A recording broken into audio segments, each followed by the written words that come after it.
My family and I had a fun little challenge the other day where we made two types of flatbread. We made one type of flatbread that had ingredients that lend themselves well to Left Bank Bordeaux or Cabernet Sauvignon. And we made a second type of flatbread with ingredients that lends itself very well to Right Bank Bordeaux, which of course is Merlot dominant.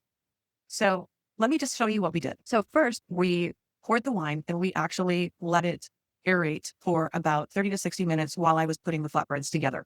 First, we did our tasting notes by tasting the wines only first. And I would actually suggest you taste the Merlot before the Cab, even though a lot of times we think left or right. Then what you want to do is you have your two flatbreads, or you could do this on two separate nights, but it's really fun to do it on one night, is you take the pepperoni flatbread and you take a sip of the Cab, a bite of the pizza, a sip of the Cab. Then you cleanse your palate. Then move to the mushroom flatbread before you taste a sip of the Merlot. If you feel like your palate still isn't very cleaned out, take a second sip of the Merlot.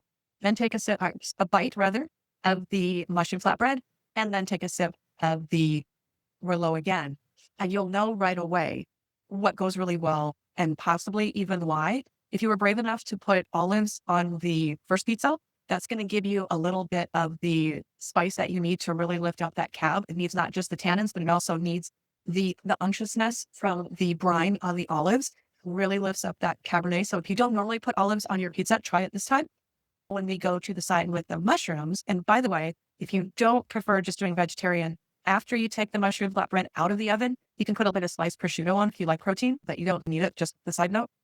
With the mushroom and the soft velvety Merlot, it's just beautiful. It's just really luscious. And then what's fun is if you then clean your palate with a cracker, pizza crust or whatever, and try the Cab with the mushroom and the Merlot with the pepperoni. And that's when you'll see where wine pairings clash. Now, these aren't going to be like inedible. They're still going to be very good, but you're going to notice that one flatbread absolutely pairs better with each of the wines. I hope you had as much fun as my husband and I had testing this out.